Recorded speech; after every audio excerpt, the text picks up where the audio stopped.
everybody, welcome back to Chortlecast. I'm one of your hosts, Jake, and with me as always, the Stream King, the Far Cry guy, the King of Thieves, and the United Assassin, Steven. Assassin's Creed Unity. I don't know if United Assassin. It makes sense. Yeah, Steven. but have you played it? Because there's nothing really united at the end of Assassin's Creed Unity. What about L'Assassin? L'Assassin? L'Assassin? That's pretty good. You like that better? I like that better. Let me do it again. Ladies and gentlemen, the King of Thieves, the Far Cry guy, and L'Assassin! L'Assassin! Steven. Please don't be offended, any French audience. I don't know if we've actually had someone ever watch us that's French. We did have someone on Twitch watch us that was French. You know, I wouldn't put it past us to have somehow garnered. I mean, what's our nemesis's name? I'm blanking right now. Trollier. We always said he was French. I don't even know if he was French. We did say that, and he looked like Abraham Lincoln for some reason. That's not what. Why did he look like Abraham? Ladies and gentlemen, this is Chortlecast. We're not here to talk about outdated cultural depictions like Disney Plus has. We're here to talk about video games, TV shows, movies, anime, whatever the heck we want to talk about. We got a great show for you this week. A little bit lighter week of news. Some interesting game news, like Valorant is launching, which is a hero shooter, not unlike Overwatch, that Steven and I don't play and aren't really in tune to. Very light week of news. So Steven and I have decided we're just going to do a little bit of catch up.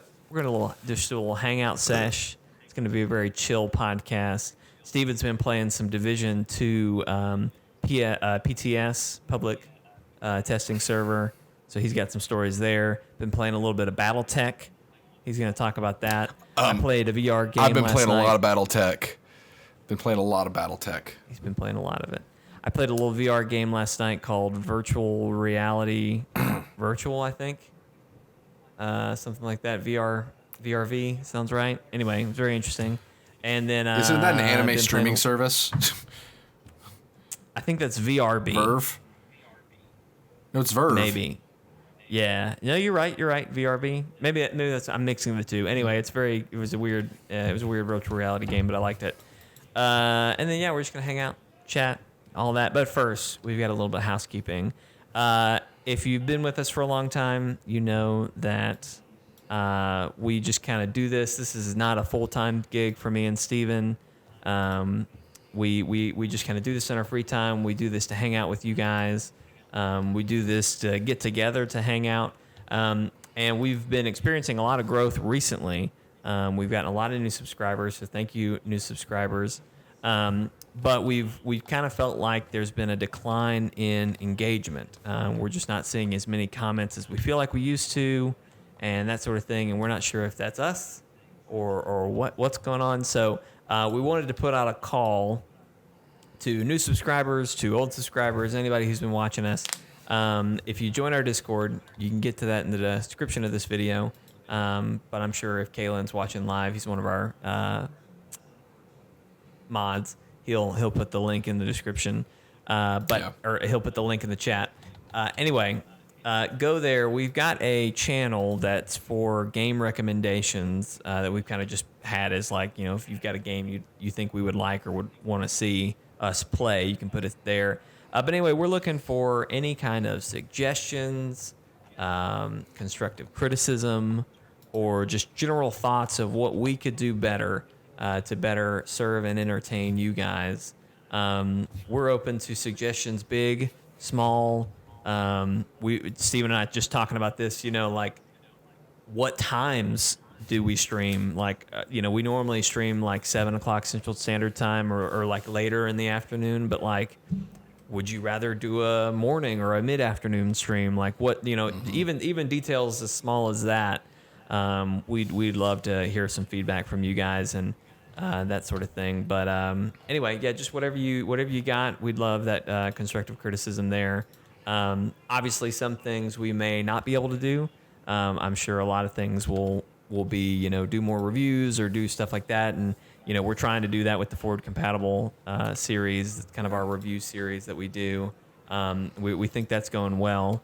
And we're excited to keep doing that. But some things we're just limited in time and resources, especially, again, since this is not a full-time thing. This is just a thing we do as a hobby and for fun. And we really, really do enjoy it and want to grow it.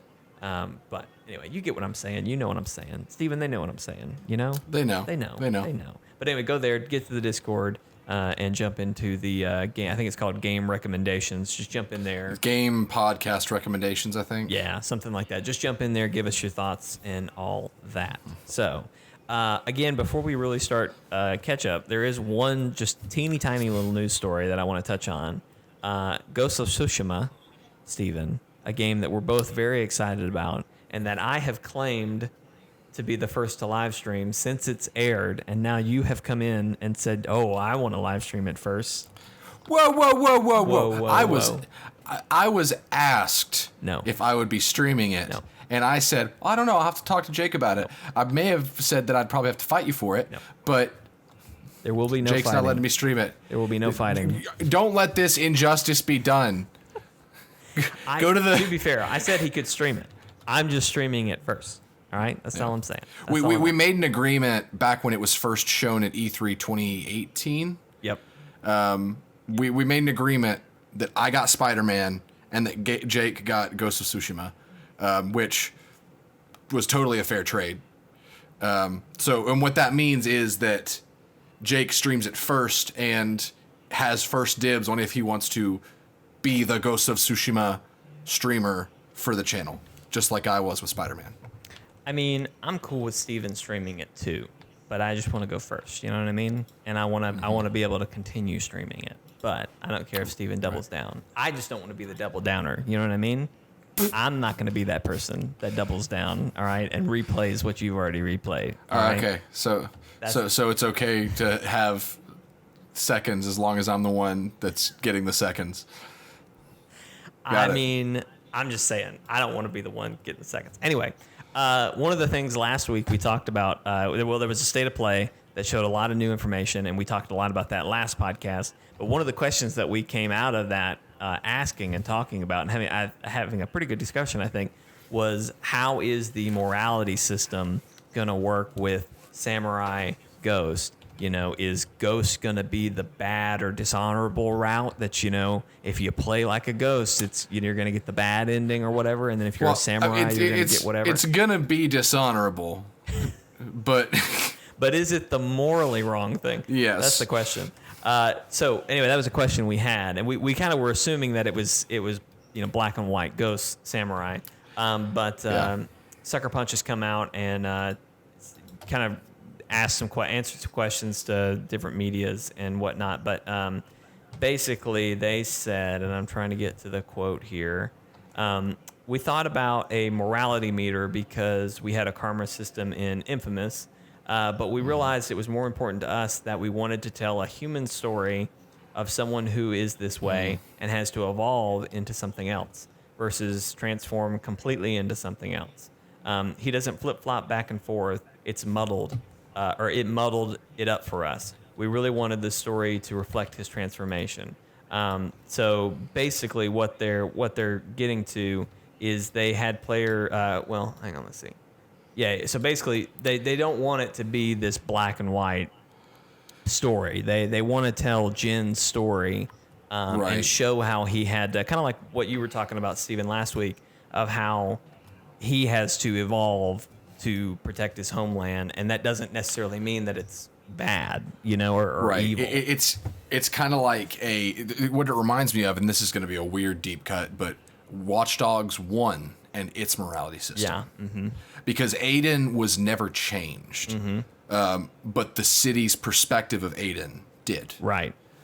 And I think it's refreshing because one thing about Infamous, and I love Infamous, in fact, to the point where someone asked, this is just a funny question that it got brought up, but someone asked a question on Facebook, what's one game that you never got to play but always wish that you had? My answer was Infamous 1 and 2, because I hopped on PlayStation on PS4. So Second Son was my first Infamous. But the way they did that was very much, it was the classic Jedi Sith. Right. Like if you're bad, you're really bad. If you're good, you're the paragon of goodness. So the character was intrinsically changed by your morality. But Watch Dogs, and by the sound of it, Ghost of Tsushima, is going to make the approach of who you are is not necessarily changed by what you do, but you are perceived differently through the method in which you do what your character needs to get done or something. So it's more of perception rather than heart change. Right. Is that right? Yeah, exactly. Okay. No, and that's a good way to guide it. So anyway, it's, so it's not going to be just a, play bad is Ghost, Samurai's good. It's I do think the more you mention kind of it's the perspective of the audience towards you. Like your character never really changes. Your character's doing the same stuff, but the perception of others is going to depend on kind of how you do the things you do. So anyway, that's just kind of a small little story that I wanted to bring up and discuss and make sure we got out there. But anyway, very exciting. Can't wait for Ghost of Tsushima. Let's jump into what we've been playing, Steven. I've been working on projects. I've been working on a deck. My wife and I are very close to finishing our deck project. We've hung string lights. We've pressure washed and sanded and are almost done staining our deck. Yeah. It looks very good. I'll have to post some pictures in the Discord once it's all said and done. But it's looking really, really good. So I've been doing a lot of that, and that's taken up a lot of my nightly, time to play games or edit or do whatever. Still keeping up with Animal Crossing. Checking in, getting fossils. I'm really into growing golden roses right now, Steven. I'm really into golden roses right now. Yeah. Are you familiar with golden roses? No, not a clue. Okay. So in Animal Crossing, you obviously have all sorts of different flowers, but roses, you can, if you get 2 red roses and crossbreed them, you might get a black rose. And if you get 2 black roses and crossbreed them and water them with a golden watering can, they might produce a golden rose. And you can pick the flowers from the golden rose every 3 days, and they're 1,000 bells. So right now I've got 8 golden roses, and I've got a forest of black roses that I am watering every day to try and garner more gold. So that's the scheme I'm running right now. I'm very close to paying off my final house payment in Animal Crossing, so that's an exciting milestone. And I'm really just hoping for more content. I know there's a wedding event that's happening in June, which will be very interesting for me as somebody who films weddings. I'm not sure I feel like the pressure is really going to be on me to have a really impressive Animal Crossing photo shoot, and I don't know that I'm going to be able to provide that. And then, I don't know. I'm excited to see what new content is coming after June, because there's lots of rumors, lots of quality of life things I'd like to see.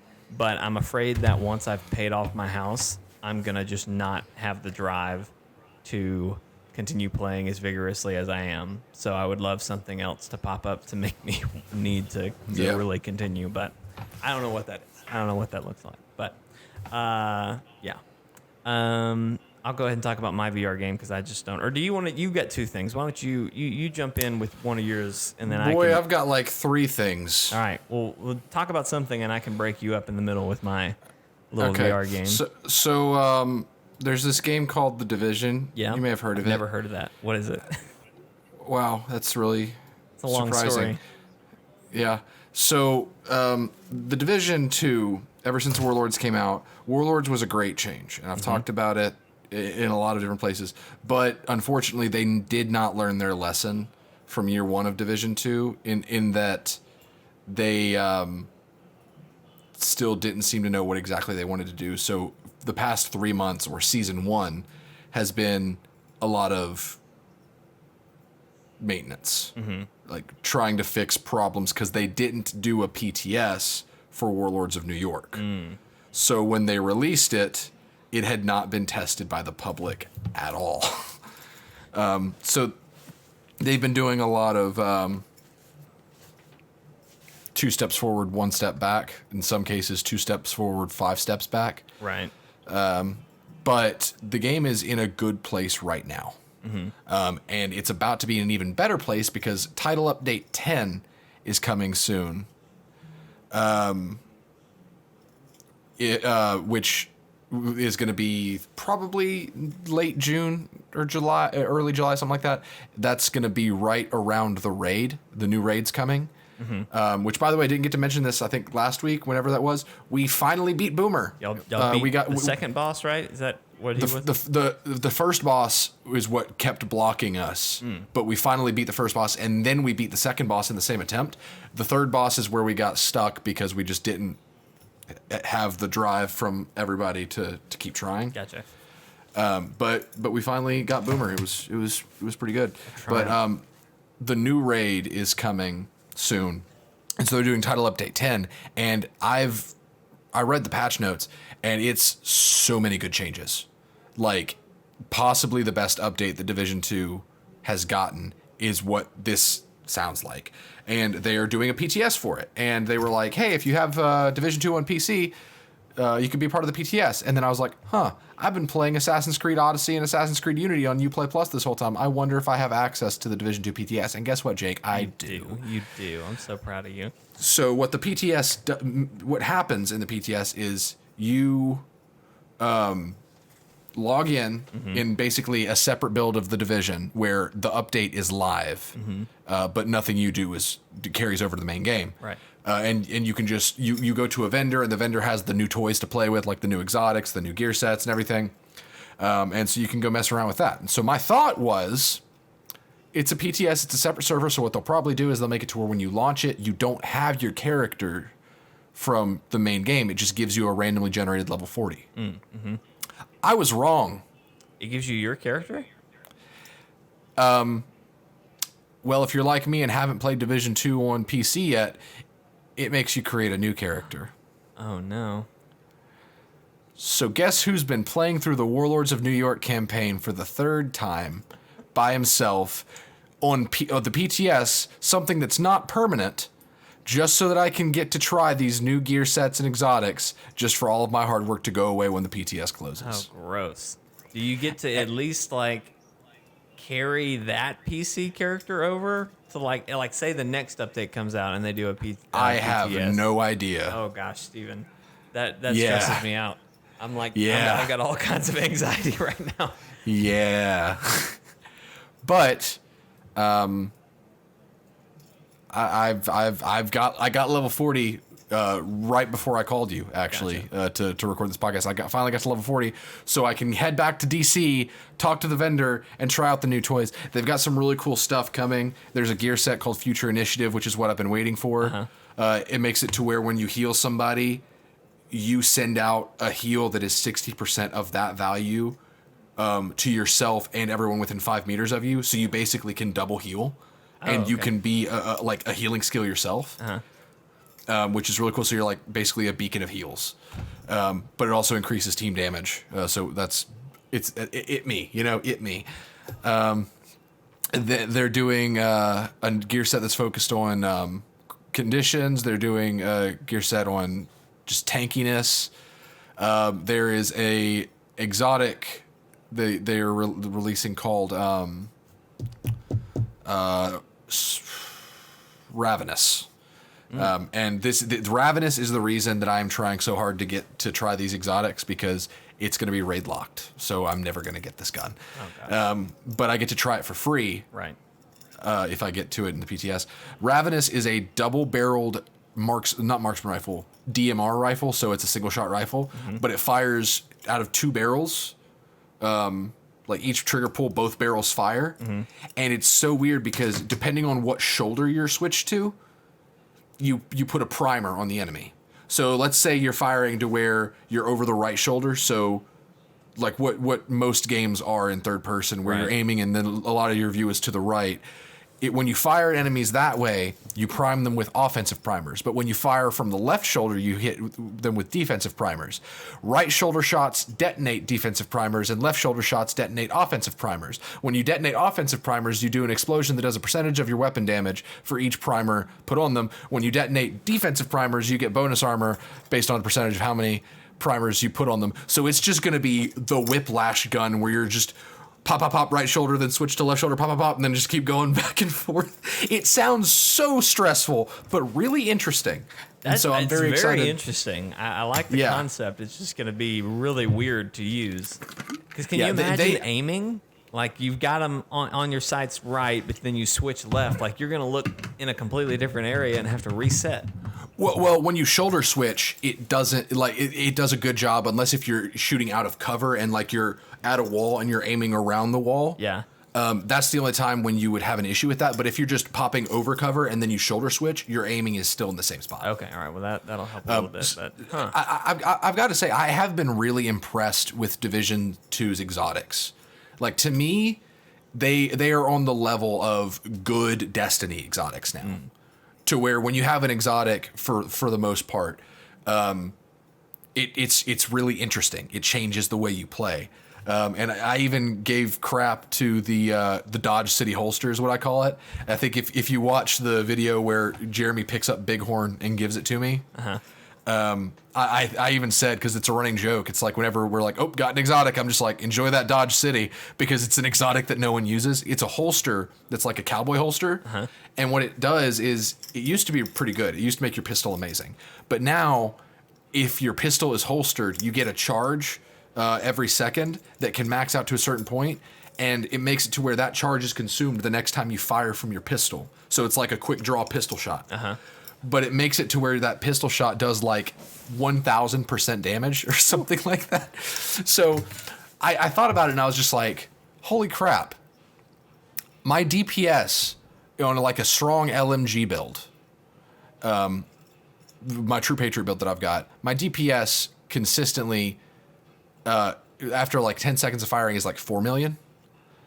On most of my damage builds, if I was to land that Dodge City shot, which it charges very quickly, if I was to land that shot, I would deal 5 million in one bullet. Which is a lot. That like if the amount that you're dealing with an LMG over the course of like 10 to 12 seconds in one bullet, that's significant. So like the exotics are good. They're really good. They've been making them better as well. The weapons could use some work, but I'm really excited. I'm hoping. I just know, because in this podcast, like I enjoy these podcasts. Obviously, it's good to catch up, of course, and I just enjoy talking about these kinds of things. But I'm stressed that I'm gonna finish this recording, and then I'm gonna go to the PTS, and they're gonna be like, "Well, thanks for doing the PTS, everybody." And it's over now. It's over. Hope you had fun. I'm gonna cry. I'm gonna cry so much. So I'm probably gonna launch the Division right now, just so I can just keep it up in the background. That way they just keep it in the background. That's awesome. But yeah. Honestly, if they ever release Warlords for really cheap, Jake, like, and I'm talking like $15, you should pick it up. It's fun. It's a good replacement for Destiny. Yeah, I think, because a lot of people are playing. We're doing raids. You could do an 8-person raid. That's fun, right? Yeah, it could be. It could be. Yeah. I just need a bow. You know what I mean? I need a bow, Steven. Actually, there's no bow. Sorry, but there. You know the crossbow. You remember the crossbow? You like crossbows, right? Yeah, it's a crossbow. I remember you said you had a crossbow build that you really liked. Yeah, I made a crossbow build and it kicks butt. Yeah. It's amazing, and I would give you that build. When you told me about that, I was like, okay, all right, I might be interested in this crossbow build, but I don't know. Because it makes it to where you regenerate crossbow ammo, and normally it's hard to get because it's your signature ammo. But it makes it to where you get 2 shots every 60 seconds, which doesn't sound like much. But it is. That is. Yeah. So that's one of my main builds now, and it's really good. So if you got Warlords and joined us, I would make you that build. I would give it to you. I'd be like, this is Jake's build. We might do that. I'll give you a break since you just talked. I just remembered I also played Splatoon 2. Nintendo threw Splatoon 2. You got to put Splatoon. Because it's 2. Splatoon. Splatoon. Splatoon. Splatoon. Les Sassons. The lesser song, ladies and gentlemen. It's the Les Sassons. I love and I That's hate a nickname that you how united our brains are right now. I'm okay with that nickname sticking. You know, Far Cry Guy can go away. Man Who May Cry Devil, that needed to go away. Stream King needs to go away. But Les Sassons, that needs to stay. Okay, all right. King of Thieves, Les Sassons, and King of Thieves, Les Sassons. There you go. I love it. Anyway, no, played some Splatoon 2. They did a surprise Splatfest. I don't know where this is coming from. I would love if anyone has. I haven't seen any information about it. If anybody knows, like, oh yeah, it's the anniversary of this event, and so they just threw it for that. Like, I'd love to know. But they did a ketchup versus mayo Splatfest. How could you be Team Mayo? Okay, look, Steven, let's just all take a step back. Mayo is disgusting. Let's all take a step back, Steven. I don't disagree with you, but I wanted to be white. You know what I mean? I wanted to be the color white, okay? Wow. I didn't want to be red. I wanted to be white, all right? Yeah, but like... Also, we all agreed in the chat on that live stream that it was fondue, okay? Okay, but why not queso? Like... That's better, Steven. Where were you? You know what I mean? Why weren't you there with us? Sorry, You could have made it so much better. Queso versus salsa. That's a great idea for another. That's a great idea. Or queso versus guac. That's gross. That's a gross color. Guac green would be really gross. Are you kidding me? Do you know what the shade of white of mayo looked like? Do I have to spell it out for you? Because I really don't want to. You don't have to spell it out. Please don't make me spell it out. Okay. Anyway, I played Team Fondue, and it was great. It was a great time. I really, really had a blast playing Splatoon. I had forgotten just how good that game was, and I'm probably going to stream it again this week at some point. But it was really, really fun. Steven, that's a game I would consider. Yeah, I was going to say, I would really consider. You should, because we could play it together. It's multiplayer. We could do a team. We could team up. I bet you can get it for pretty cheap. I'd be shocked. Probably, but it is a Nintendo game. I might gift it to you, Steven. Do you have a birthday coming up soon or something? February was my birthday. Thanks for remembering. I'm just gonna. Glad I left such a little impression on you that you already forgot my birthday. Is yours really in February? Yeah, it's Valentine's Day. That's right. Yours is Valentine's Day, and Brody is International Peanut Butter Day. That's so sad. Isn't it though? Brody's allergic to peanuts. For anyone who doesn't know, he has a nut allergy. Very, very severe nut allergy. But yeah, born on International Peanut Butter Day, February 1st. No. Yeah. I think that's right. Anyway. Is it February 1st? I think that's right. I'm pretty sure. Brody's gonna call. Hey, chat, what's Brody's birthday? Brody's going to call me out in the chat right now. This is going to be bad. Anyway, I had a great time with it. Highly recommend it. If someone hasn't played Splatoon, Steven, highly recommend it. It's a lot of fun. You would enjoy it, Steven, because there's so many different weapons. I'm going to get it. I'm going to get it for you, Steven. I'm going to use my stimulus money, and I'm going to get you Splatoon 2. I will not be. Can I gift you Mayo. like a digital version? I'm going to figure this out. I'm going to look into this afterwards. I don't think you can do that. I don't think Nintendo or Sony are caught up with the game gifting concept, because like I always remember that Steam is really good on PC. Mm-hmm. It makes it so easy, and they've always had this where you can just be like, hey, this is a gift, give it to this person, and it does that. And there have been so many times where I've been like, man, if only PlayStation did that. Yeah. So I don't think Nintendo does that. I may have to figure that out. I might go through Amazon or something and ship it to you or something. I don't know. Also, hey, let me know if there's something really important happening in the podcast, because I'm currently playing the Division 2 mission where I have to hunt down Aaron Keener, because that's the last thing standing between me and Ravenous, and I don't want to take any chances. So, Well, I was gonna toss it to you for BattleTech, but I can talk about my VR game while you do that. Talk about your VR game a little bit, and then I'll close it out with BattleTech and whatever that other thing was. So to back up a little bit, I've been working on my deck project, right? And so this is Memorial Day weekend. I was planning to finish. I was hoping that Saturday I could knock out the deck, get it all stained, get it all sealed, and be done. So my wife and I were out there. We're finishing up detail work on the railing. All we've got left is the floor, okay? We're like so close. We're getting set up. We're ready to start staining, putting like the last brush strokes on the rails. And out of nowhere, this crazy thunderstorm, I mean torrential downpour, happened for about 3 minutes, which was just enough to soak the deck. And for those of you that may or may not be familiar with staining and sealing a deck, you cannot stain or seal when the wood is wet. So it rained just enough to ruin my Saturday and then basically get us to where we couldn't do anything else. So I finished some pieces that were under our carport that were dry, whatever. Anyway, then we did some other things that just didn't work out that day. And so I had a lot of time at night. And so I did a little bit of work on the BioShock review that's coming up this week. It is coming. We haven't forgotten it. It is a thing. It is going to air Tuesday, which if you're watching this live on Monday at 12 o'clock Central Standard Time, it'll be tomorrow. And I've bet Ghost of Tsushima streaming rights on that happening. So I've had to set a really high bar for myself to finish it in time. But anyway. If Jake does not get this review up on Tuesday, not only do I get the Ghost of Tsushima stream rights, but I also am going to scour the internet for a Ghost of Toshiba knockoff game where you just play as a printer, and it is probably like a 2D platformer, and he's going to have to stream that in its entirety.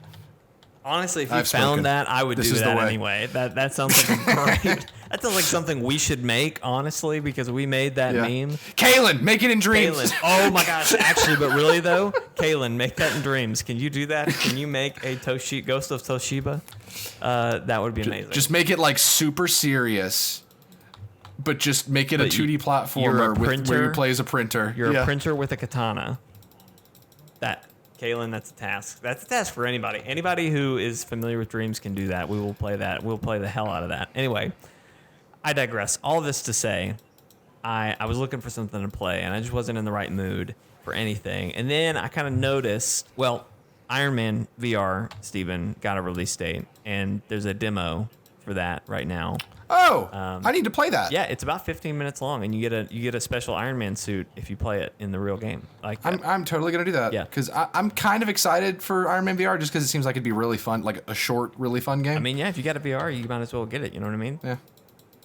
It's kind of how I feel about first parties for PlayStation. You should just play them because they're your first parties. Anyway, all of this to say, I went to download that, and obviously. Well, surprisingly, maybe, the demo was going to take like 5 hours to download. It was like 24 gigs or something. It was a huge download for a demo. Interesting. So anyway, that derailed me. But I had this one VR game that I'm going to look up the name of it while I'm sitting here talking. I'm pretty sure it's called Virtual Reality, which I know sounds really stupid, but I guarantee you that's what it's called. Anyway, I played a little bit of that. It was very interesting. The concept, it felt very much like a counter. It's called virtual reality. That's what it's called. That makes way more sense. Yeah. Mm-hmm. Virtual reality. Yep. It's a lot like the Rick and Morty type game, Accounting. Yeah, Accounting Plus. Accounting Plus. And what I mean by that is, number one, it's meant to be a comedy kind of funny thing. I think it is. I interpreted it as very funny. I don't know if it was meant to be funny, because it does have a very serious tone, but a lot of funny things are happening. Yeah, like Ghost of Toshiba. Yes, exactly. Very serious tone, but it's meant to be funny. Take notes, Kalen. Interpret my vision. make it happen. Anyway, the premise is you are a human who is, or it's in a way, it's kind of like Job Simulator meets Accounting Plus. So like you are a human sent to do jobs for AI clients, and you're just supposed to do whatever they ask and go from there. And there's a very in the immediate like tutorial where they're like, here's an object, pick it up, or pick up the object that you find most desirable. And so like you learn how to pick up and do everything. And then it teaches you that whenever you see VR goggles, you pick them up and put them on, and that'll put you in the next reality, which is that's kind of my connection to Accounting Plus, because Accounting Plus is like you're just going further and further into VR by putting on more and more headsets. So they introduce that to you, and then you can always grab your headset like in game and pull it off, which is really cool, because once I finished the game, I was kind of like not sure if I had really finished, and so I started pulling headsets off just one after the other, and I got like into the Matrix. Like it was really, really cool. Like I got into one reality that was just tracking data of my headset, and like I could see my motion controllers and my headset, and there were all these numbers. And like as I moved, I watched the headset move around, and it was really, really cool. Anyway, one of the headsets you put on is bugged, and when you put it on, you go into this weird dark reality, and there's a robot in front of you, and it keeps saying something like, "We are the humans. We are the human union. Work together with us to free humans." Yada yada yada. And so you understand that like there's something sinister happening. Anyway, very fun. I mean, it was probably like a 4 or 5 hour game that I played. Maybe shorter, maybe 2 or 3. I don't know. But by the time I finished, I was ready to be done. And that's usually, when you play a VR game in one go, it gets that way. But it was very funny. I'm sure there's lots of secrets that I didn't even discover, because there's just lots of things happening in the game. But I really enjoyed it. And I would highly recommend it for anybody who's got VR. It was pretty fun. And then go try the demo for Iron Man VR. I still haven't played it. I set everything up and never actually did it. So I will totally do that. You should stream it, Steven, when you do it. I will stream it. I think it's only like 19 minutes, which like for a demo, that's pretty good. That's a let's play.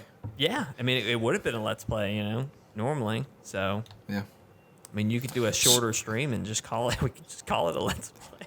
Yeah, honestly, I may do that tomorrow or something. Or well, I guess by the time this is airing, maybe I'll do this later today. But so fun thing, real quick. I actually have 3 things apparently, but these are really quick. So if you're watching this on Monday, I may or may not have streamed a game called Chex Quest. Have you heard of this, Jake? No. Okay. The year is 1996. Chess Quest? Chex Quest. Like the Chex year is Mix. 1996. Yes, and Chex cereal is like, hey, kids love video games, so let's make a Chex video game. So they make a Doom clone called Chex Quest, and everyone loves it. My older brother specifically played it. I have fond memories of watching him play Chex Quest and thinking, wow, this is really cool. I love video games. They remastered Chex Quest this week, Jake. Chex the cereal was like, now seems like a good time to do a full HD remaster of Chex Quest. And it exists, and it's real, and I downloaded it, and I said to everybody on Saturday, I was like, oh hey, my God. Yeah, right? I was like, tune in tomorrow. I may do a special stream, maybe not. We'll find out. Well, the special stream is Chex Quest, and if I didn't stream it on Sunday, I failed you, all of you, and you hold me accountable. You make me play it. You be like, you know what, Steven? You owe us Chex Quest. Our voices will be heard, and I'll be like, okay. I'll play Chex Quest. I am just flabbergasted at this game. I'm looking at characters. There's the Chex Mix Squadron. My favorite one, the one I'm gonna play, is Pretzel. It's an acronym for pretzel, but he's actually a pretzel robot. There's Fred Chexer. There's Whitney Chexworth. There's Dr. Orion? Orin? I'm not sure. Then there's Knackle96, which looks like a pretzel circle. There's Pretzel, who's your little mech. And then there's Shane the Dread McBread. Who's the little like lumpy bread piece. Wow. So it's a Doom clone? It literally says the year was 1996 in their website. Yeah. So it's literally a Doom clone.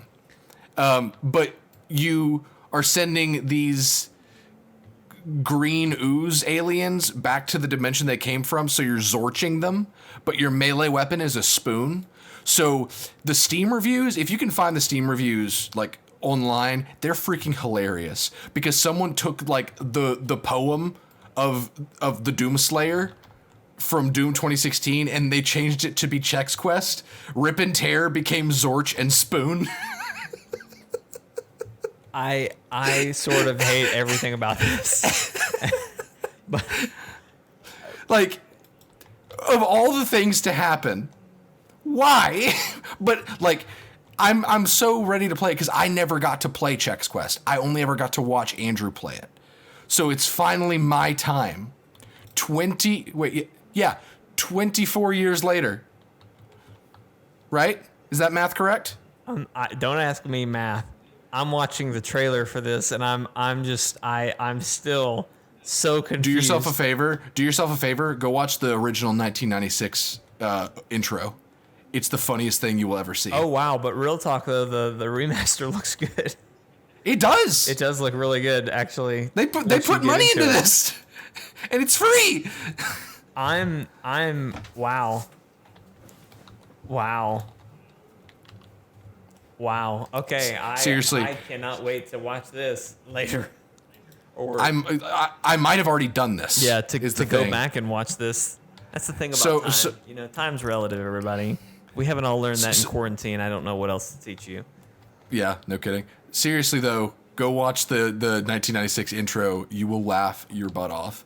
But anyway, I've been playing this game called BattleTech. So if there's one thing, like as far as my video game habits are concerned, if 2020 has had a theme so far, it's definitely turn-based tactical. I have had so many turn-based tactical games come out this year. For you personally, is that? For me personally, okay. Yes. Because I've played so many of them. Because you got XCOM Chimera Squad, you got Fort Triumph, you got Sentinels of Freedom. There's a few others that I've played too. They aren't new, but they're new to me. Mm-hmm. So it's been a good year for my favorite genre. Well, there's this game called BattleTech that I've had my eye on for a while because it came out in 2018. But I was always scared of it because mainly the animations are pretty stiff. Like the mechs don't really animate much, and in most of the combat they show in the trailers, it's just mechs shooting lasers to where the lasers like come out of their bodies.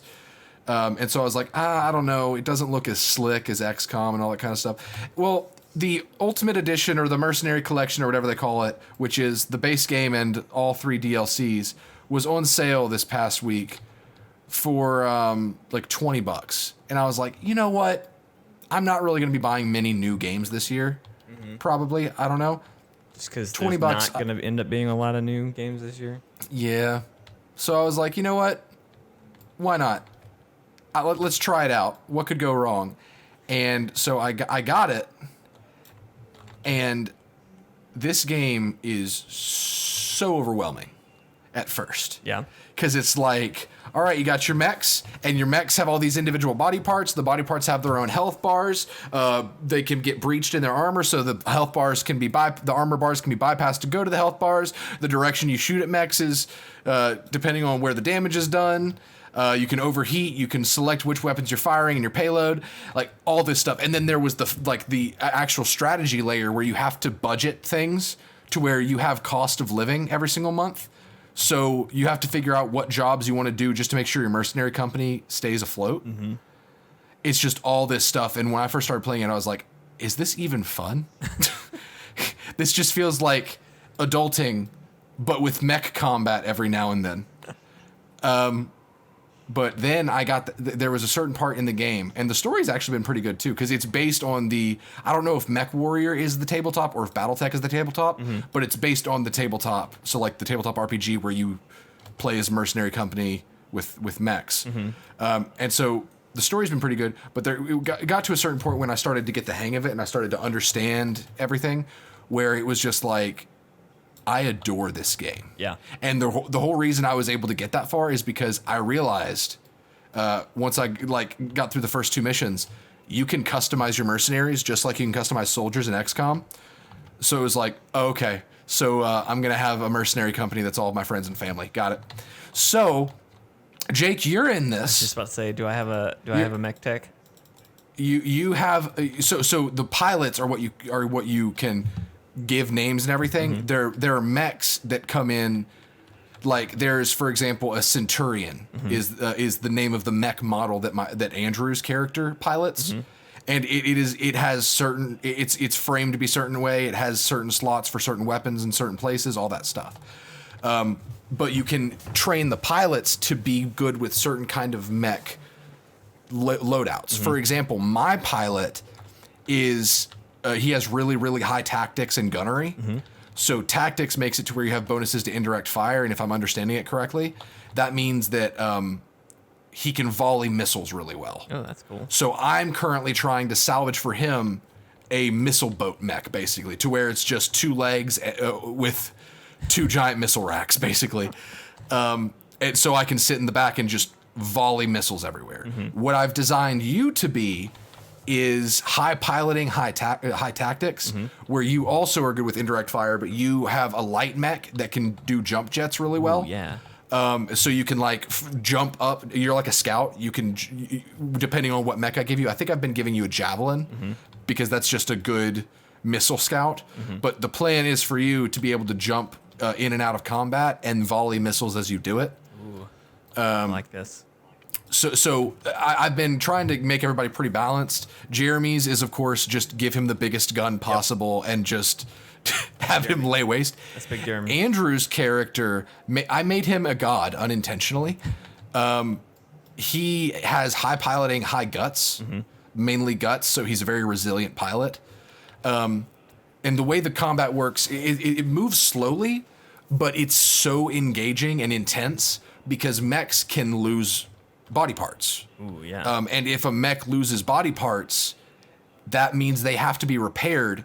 And so when time is going by in the overworld, when you're between missions, if your best guy got injured in the mech, and if that mech got injured as well, you don't have them for however long it takes to repair the mech and to heal the pilot. And that's money lost. That's money lost. Although pilots are not bound to mechs, so if like my mech lost an arm, but I wasn't injured inside of it, I've got a backup mech for everybody to where I can still go on the next mission, but my other mech will just be repaired. That's good.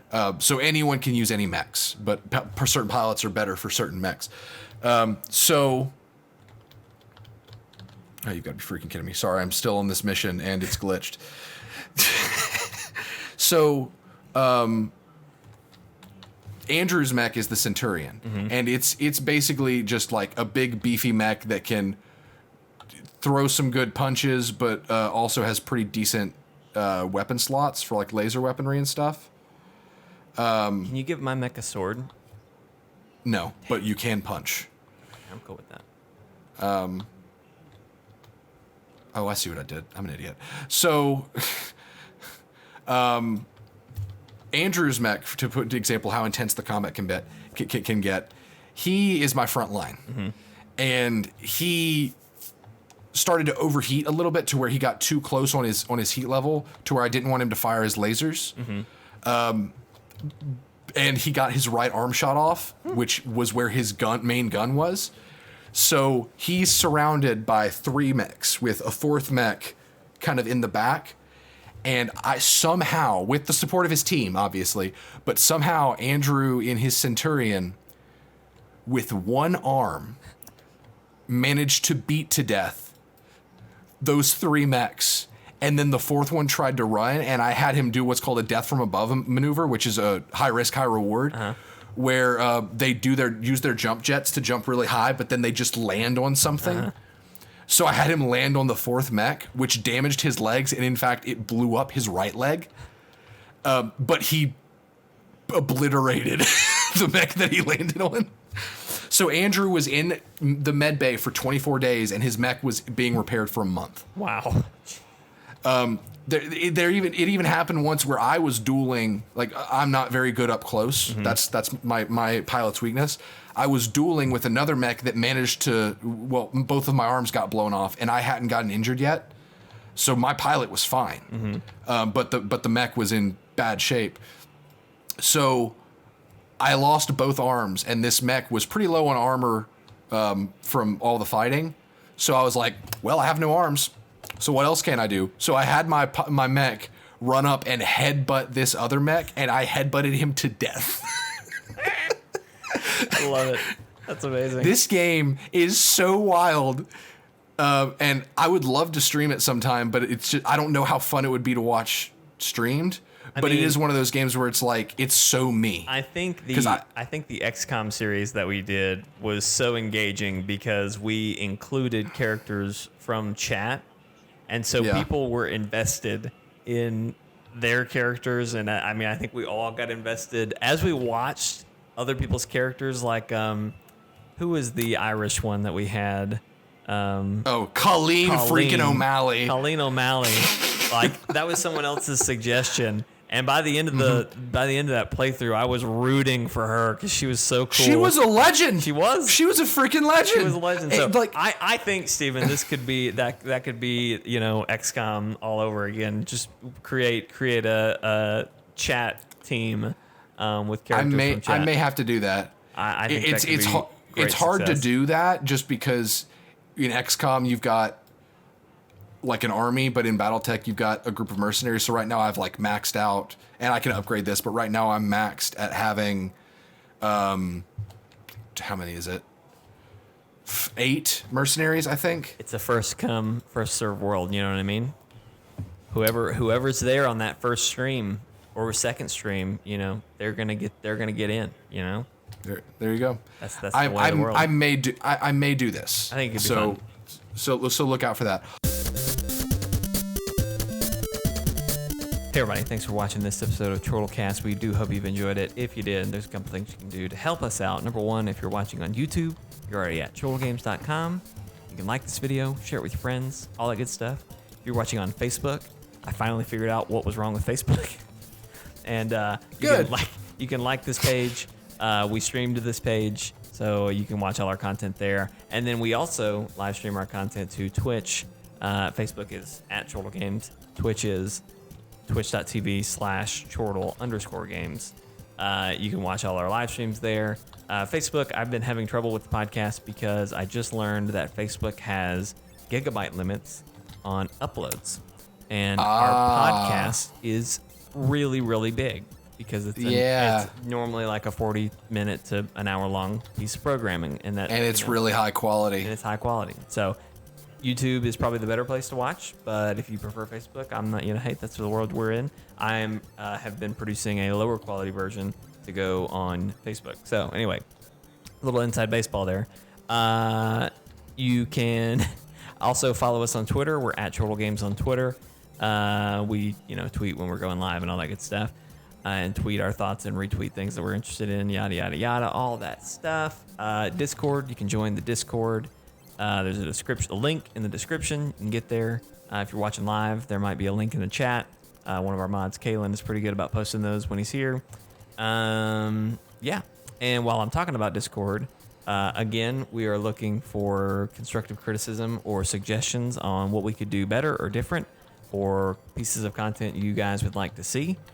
You can go to our Discord. There is a channel called Game/Podcast Recommendations. If there's a game you think you would like to see us play, or if you think, hey, you guys stream at night, but you really should try streaming in the afternoon or in the mornings or whatever. Just whatever suggestion. We are looking for any kind of constructive criticism you can give. Whatever. And with like game suggestions, for example, one of you guys could have recommended BattleTech, and I would have had no idea that I would be enjoying it as much as I am. So like, there is a very real possibility. Me, someone who is obsessed with the XCOM like genre, or like roguelikes, there are games out there that I have never heard of. Right. So if there's something that you're just like, I've never heard him talk about this, me or Jake, either of us, please feel free to let us know if you would like to see us play it. Anytime I get a recommendation or a suggestion, I look it up. Right. There's no guarantee I'm going to buy it, because I have a pretty good gauge of like what I would want to play. But I will look at any suggestion I'm given, and as long as nudity and sexual content is not one of its Steam categories. There you go. And then also we had one of our subs request It was Stowe. Stowe, the Wild Stowe. He requested a Division hardcore playthrough, which is where Steven would play through the game, but if he died, he had to start a new character. And so what he requested, it is actually in the game. It's called when you make a character, it's called hardcore or normal. I think it originated from Diablo. Because in Diablo, when you create a character, they can either be standard or hardcore. And hardcore characters, when they die, they are deleted. So what this would be is an attempt, which people have tried to get me to do a Diablo 3 hardcore run before, and I've just been like, no, that sounds like the worst thing ever, because you work so hard to get your character geared. It's whatever. So what that would be, on Stowe's request, what that would look like is I would make a hardcore character, and possibly Jeremy, maybe Mike, whoever else would be interested in joining, we would make hardcore characters, and we would attempt to play the Division 2 campaign from beginning to end. But if someone dies, they're out of the stream series. So if I'm playing with Jeremy and Mike, and Jeremy dies, it's just me and Mike from that point on until maybe it's just me, or maybe I die and this whole thing ends. Something like that. Because there's a very real chance that if we did something like this, we would not get past 2 or 3 episodes. But that's just an example of like, if you guys have ideas that you think would be interesting, let us know, because I'm actually considering doing that, because I already asked Jeremy. He said he'd be interested, but we don't know if it's something we'll do. So I'm not saying this is something that's happening, but I'm just saying it's an example of suggestions that have come through that work. Yeah. So anyway, the podcast is not the only thing we do here on the channel. Obviously, we've had a lot of great ideas come out of just this podcast, just hanging out. But we live stream throughout the week. We typically live stream on either a Tuesday or a Thursday, and then we always stream on Friday and Saturday. So be sure to look out for us then. The BioShock review, forward compatible review, is happening Tuesday at 12 o'clock Central Standard Time, by my honor and for my right to live stream Ghost of Tsushima first. That will appear there, okay? You've all heard it here, all right? I, Jake, with undisputed rights to live stream Ghost of Tsushima first, am staking that right on getting this done Tuesday. Steven, you just finished Assassin's Creed Unity. You have earned the title of L'Assassin. L'Assassin! And so that review is coming as well. Steven's working on the review right now. I am going to get this to you much faster than BioShock review happened. That was 100% my fault. A lot of other things fell in my lap, and I had to do those first. Yeah. Those took priority. But this is BioShock's coming Tuesday.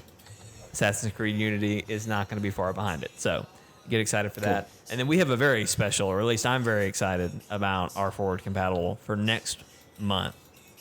It's not going to last a month, but it is going to be for next month. It's going to be special. It's going to be very special. We're very excited about it, but we'll tell you more about that next week. So on that note, thank you for watching, guys. We'll see you next time. Peace. Bye.